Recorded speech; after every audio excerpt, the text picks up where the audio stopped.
ব্যবহৃত শিক্ষা উপকরণ যে কোনো সোনা জিনিসের ছবি ও কৃষিকাজে ব্যবহৃত জিনিসপত্রের ছবি। বিশেষ উদ্দেশ্য সোনা কী তা সম্পর্কে অবগত করা, চাষাবাদ অর্থাৎ কৃষিকাজ করার উপকরণ সম্পর্কে জানা। পূর্বজ্ঞান পর্যালোচনা যাচাই। শিক্ষক শিক্ষিকা পূর্বজ্ঞান যাচাইয়ের জন্য শিক্ষার্থীদের বাড়িতে থাকা সোনার জিনিস সম্পর্কে জানতে চাইবেন। শিক্ষার্থীদের বাবা মা কৃষিকাজ করেন কি না সেটা বিষয়ে জানতে চাইবেন। যেমন, তোমরা কি সোনা দেখেছো? সোনার রং কী বলো তো? উপস্থাপনা। প্রথমেই শিক্ষক শিক্ষিকা শিক্ষার্থীদের সত্যি শোনা গল্পটির 1, 2 ও 3 পৃষ্ঠা সম্পূর্ণ পাঠ করে শোনাবেন। যে শব্দগুলির অর্থ শিক্ষার্থীদের অজানা সেগুলির অর্থ ব্ল্যাকবোর্ডে লিখিয়ে বুঝিয়ে দেবেন।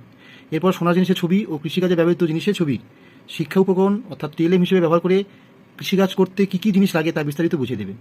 এরপর যে অংশটুকু পড়া হয়েছে তার সারাংশ শিক্ষার্থীদের বুঝিয়ে বলবেন। এটা হচ্ছে মূল্যায়ন। মূল্যায়ন করতে শিক্ষক শিক্ষিকা কয়েকটি প্রশ্ন করবেন, যেমন সোনা দিয়ে কী কী তৈরি হয়, কৃষিকাজ করতে কী কী লাগে, গল্পটি পড়ে তোমাদের কেমন লাগলো, আর অনেক কিছু হতে পারে।